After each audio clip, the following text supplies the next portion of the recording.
uma morte real. Eu morri. Jesus me deu uma nova vida.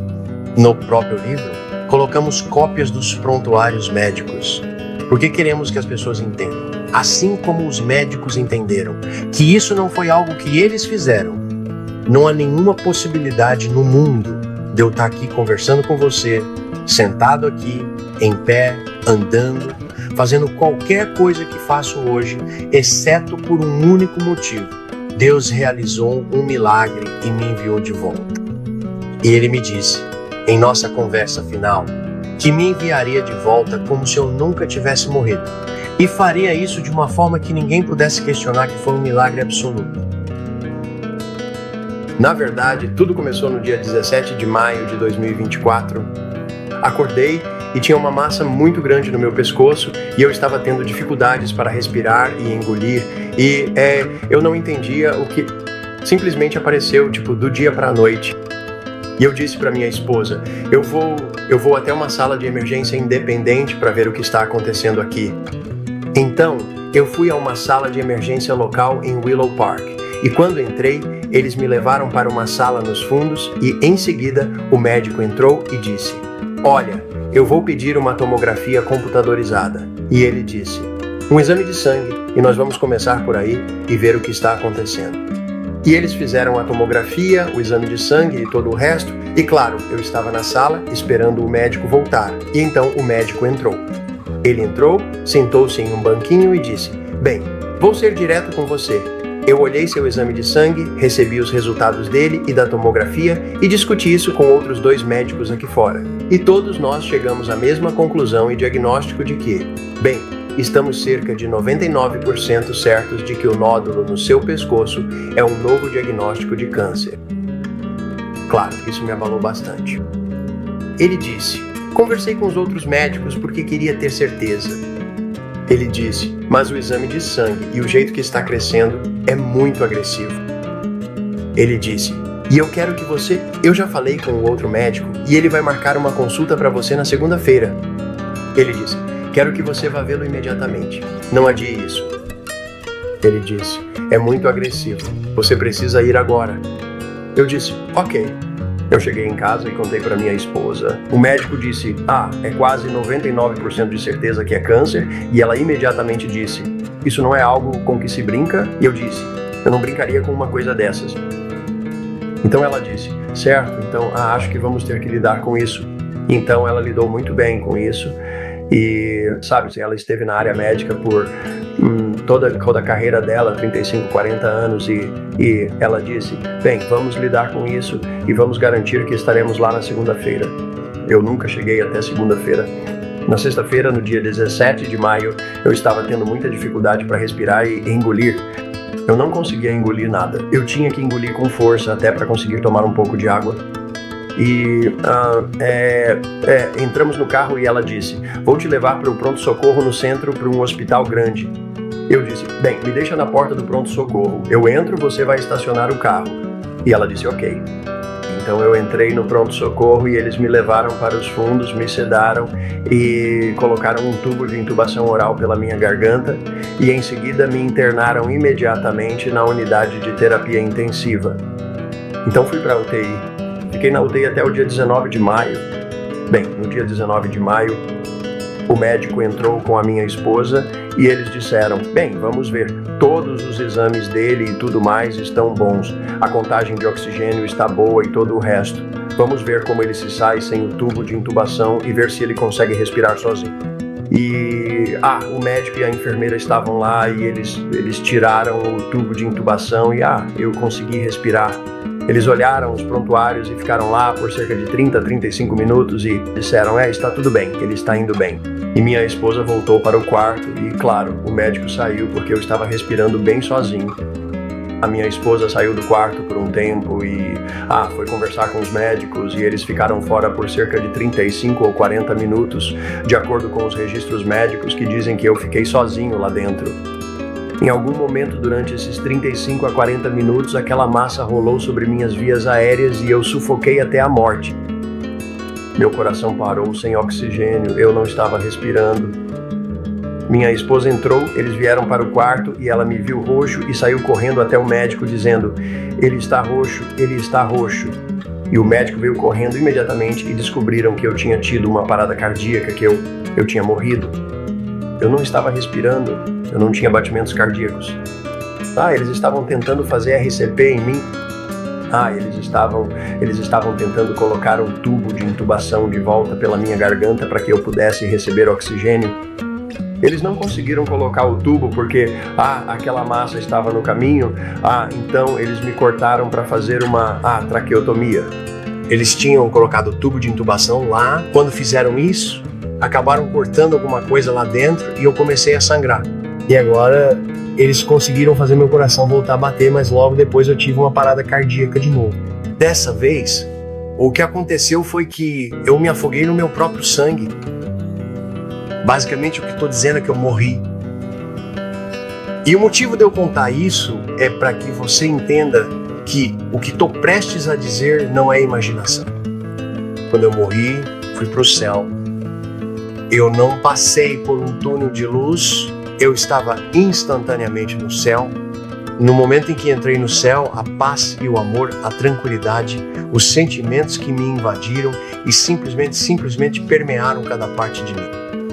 A paz, a calma, o amor que senti eram inacreditáveis. E eu estava ali em pé, olhando para as árvores, e elas eram simplesmente magníficas, e as flores e as cores, e o ar era simplesmente além da beleza. E as flores e as árvores são tão vibrantes em suas cores. E o que há de único nelas é o seguinte: cada árvore, cada flor, cada planta emite o que eu chamei de um tom melódico ou um zumbido. E tudo isso é individualizado para cada árvore, flor ou planta. E então tudo se combina para formar essa linda melodia harmônica de louvor a Jesus o dia inteiro, continuamente. E só isso fica meio que ao fundo. Quero dizer, não é algo que se sobreponha e não é como se te impedisse de conversar, mas é como um ruído branco de fundo que está ali. E se você parar, pode ouvir e realmente apreciar. Mas eu sei que Jesus ouve isso o dia todo. E além desse zumbido melódico, cada flor, cada árvore, cada planta tem seu próprio cheirinho único. Tem seu próprio aroma. E assim como o tom que elas emitem, todas se combinam e criam a fragrância mais linda no ar que você já sentiu. Eu olhei para o lado e vi à distância, no pátio interno, uma figura que eu reconheci. E eu olhei e vi Jesus à distância e comecei a caminhar em direção a ele. Quando me aproximei dele, simplesmente caí totalmente prostrado, de rosto no chão, chorando como um bebê. Não de tristeza, mas de pura alegria e humildade. Eu estava deitado diante do meu Senhor e Salvador, o Criador de todo o universo. Eu estava diante dele. Ele estendeu a mão. Pegue minha mão e levante-se. Precisamos conversar. Vamos caminhar e conversar. Vamos caminhar e conversar. E nós caminhamos e conversamos por 43 horas e 28 minutos. E ele me ensinou sobre tudo. Ele me ensinou sobre o que vamos comer no céu, de onde vai vir nossa comida, que tipo de comida vamos comer, o que vamos fazer. Vai haver esportes? Vai haver atividades? Nós vamos só sentar lá e cantar o dia todo? Não, nós vamos viver. Ele disse: vocês vão viver no céu comigo por toda a eternidade. Ele não disse: vocês vão existir. Vocês não estão estagnados. Uma foto existe. Vocês vão viver. E é lindo e maravilhoso. Vocês não conseguem imaginar a alegria que vão experimentar. Vocês simplesmente não conseguem acreditar. A última conversa que Jesus e eu tivemos foi no pátio interno. E ele começou a conversa dizendo: seu corpo, seu cérebro foram destruídos e sofreram muito. Ele disse: eu poderia te mandar de volta como se você nunca tivesse morrido. Eu te daria um novo cérebro, um novo coração, novos pulmões, tudo novo, novos órgãos. Seria como se você nunca tivesse morrido, e eu faria isso de uma forma que ninguém poderia negar que fui eu quem fiz. Ele disse: eu vou te ordenar a compartilhar tudo que você experimentou aqui. Tudo que eu te ensinei, tudo sobre mim, o céu, a Bíblia, e você vai compartilhar isso com qualquer pessoa, a qualquer momento, em qualquer lugar que eu colocar diante de você. Ele disse: além disso, se eu te mandar de volta, você vai sentir cada grama de dor e desconforto que seu corpo passar, desde o momento em que eu te mandar de volta até a hora em que você sair do hospital. Ele disse: você vai experimentar isso como se não tivesse anestesia. Eles ainda vão te dar anestesia, ainda vão fazer isso, mas não terá efeito. Você vai sentir tudo. E então ele disse: se. Ele disse: se você sobreviver a essa dor, então eu permitirei que os médicos te restaurem e te ajudem a se recuperar até que você esteja completo. Mas eles saberão que é um milagre, então você irá compartilhar. Ele diz: agora você tem uma escolha. Você pode ficar aqui no céu e ficará bem, mas não terá nenhuma lembrança da Carol, de nada aqui embaixo. Você não poderá interceder, não poderá interagir, não saberá o que aconteceu com a Carol e não poderá fazer nada para ajudar, até que ela também venha para o céu. Ele disse: ou eu posso te mandar de volta com as ressalvas que acabei de discutir com você. Qual é a sua escolha? Não demorei muito. Eu disse a ele que seria uma honra e uma bênção voltar e ajudá-lo a espalhar sua palavra. Ele cumpriu o que prometeu. Ele me mandou de volta. Ele estava certo sobre uma coisa. Eu senti toda a dor. E houve momentos em que eu não tinha certeza se conseguiria suportar a dor, mas consegui. E ele realmente me deu um cérebro novo. No dia 23 de maio, o médico levou o maior susto da vida dele. Eu estava deitado lá. Eles quase tinham convencido a Carol a desligar os aparelhos e me enterrar, porque não havia esperança. Eu estava morto. Eu não estava apenas morto, eu estava com morte cerebral. Ou pelo menos era o que eles achavam. Claro, você não pode culpar os médicos, porque eles reagem de acordo com o que sabem. Isso é a ciência médica em situações normais.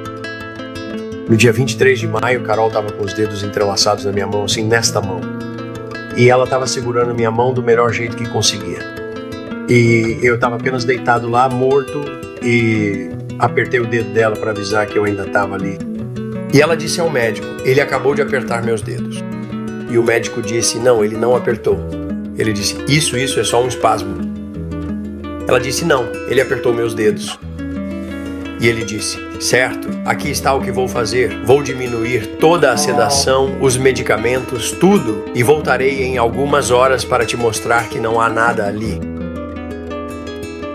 Conversando com o médico depois, ele me disse que viu ali a chance de convencer ela de que não havia esperança e que eles poderiam me desligar e seguir em frente. Ela poderia continuar com a vida e me enterrar, porque basicamente eu só estava ocupando espaço na UTI.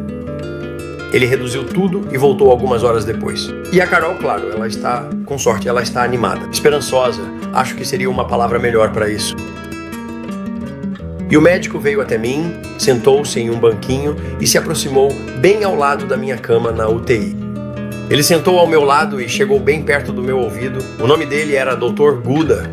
E ele chegou perto do meu ouvido e disse: se você consegue me ouvir, mexa os pés. Eu mexi os pés. Ele olhou para minha esposa, olhou de volta para mim e disse: olhe para mim. E eu olhei para ele. Ele disse: pisque os olhos. Eu pisquei os olhos. Pisque mais rápido. Eu pisquei mais rápido. Ele disse: eu não sei o que está acontecendo aqui. Eu não entendo isso, mas preciso fazer outra ressonância magnética. Disse para Carol: vamos fazer uma ressonância magnética. Ela disse: eu vou esperar. Ele disse: não, só vamos conseguir fazer a ressonância mais tarde hoje. Ele disse: mas amanhã nós teremos os resultados e tudo mais. Bem, no dia seguinte, Carol entrou. Ela entrou e foi até as enfermeiras. Eles já receberam os resultados da ressonância? A enfermeira disse: sim. Sim. Ela perguntou: o que disseram? E ela respondeu: eu não posso. Isso cabe ao médico revelar. Eu não posso. E o médico entrou. Ele disse: certo, eu não entendo isso. Não há nada de errado com esse homem. Ele tem um cérebro perfeito. Mostrou a ressonância para ela. Agora aqui está um cérebro novo e perfeito. Mostrou a outra para ele. Nada. Aqui, cérebro perfeito. Todos os órgãos dele estão funcionando. Tudo está. Eu não entendo o que está acontecendo, mas não há nada dele, vai ficar bem. Não há nada de errado. E claro, depois os médicos tiveram que admitir que foi um milagre. Ele disse: não há como isso ter sido o resultado de algo que fizemos. Simplesmente não há explicação. Então, Jesus é o motivo de eu estar aqui. Ele realizou esse milagre. Ele disse: vou te mandar de volta como se você nunca tivesse morrido. E ele fez isso. E hoje estou aqui vivo. Eu jogo golfe de novo. Eu basicamente ando por aí conversando com as pessoas sobre o que Jesus fez por mim. Eu conto para as pessoas que morri aos 75 anos e tive uma boa vida.